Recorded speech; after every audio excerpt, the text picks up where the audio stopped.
Good morning. I am Suhasini Goilkar, Assistant Professor in Phenolics Academy of Management and Technology, Ratnagiri. Today I am giving the presentation on basic analog modulation techniques. As we know, in the communication, the modulation is very important. Instead of modulation, it is not possible to transfer the data from source to destination. For example, without modulation, it is not possible to transfer the data from transmitter to receiver. So, the modulation techniques are very important in the communication systems. Now, see the basic modulation techniques. The first basic modulation technique is the amplitude modulation. As we know, in the amplitude modulation, the amplitude of the signal, only the amplitude of the carrier signal is varying with reference to the input of the signal. Means here in the amplitude modulation, phase and frequencies remains constant. Only the amplitude of the carrier signal is varying. And in the modulation, the carrier signal, the two inputs are there in the amplitude modulation. In the amplitude modulation, the two inputs and only one output is there. Inputs means our input basic signal with information, and the second one is the carrier signal. What is the role of the carrier signal in the amplitude modulation? The carrier signal, it carries only the information. This is the basic role of the carrier signal. It carries only the input signal. And here one important thing is the frequency of the input signal and the frequency of the carrier signals are most important. In the carrier signal, the frequency of the carrier signal must be higher than the frequency of the modulating signal. Keep here the carrier signal frequency must be higher than the amplitude input signal.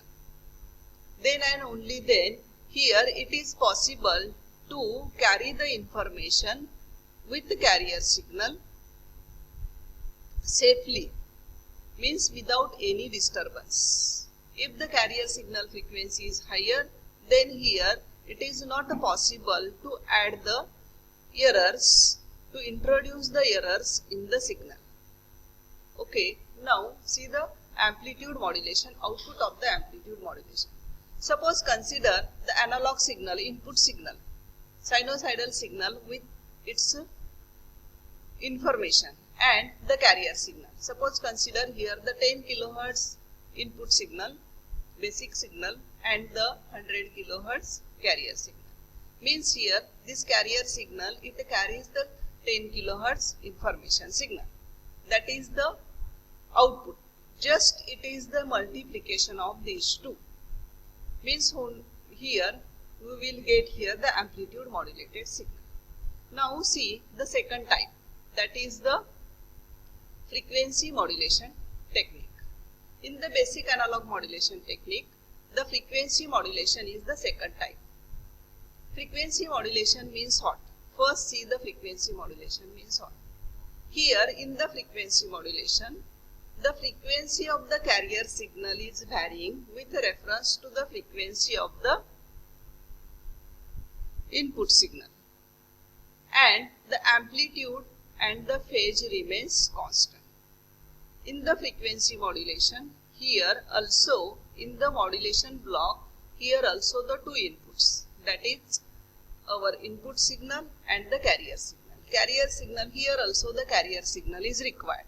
That carrier signal, it carries the information. And here in the output of the frequency modulator block, we will get here the variation in the frequency only. This is the output of the frequency modulation. Now see the third type, that is the phase modulation. In the phase modulation, what is the basic definition, basic meaning of the phase modulation?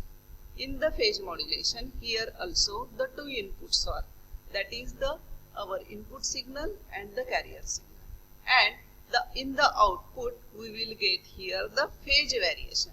Means here the phase of the carrier signal is varying with reference to the phase of the input signal, and we will get here the phase modulated signal.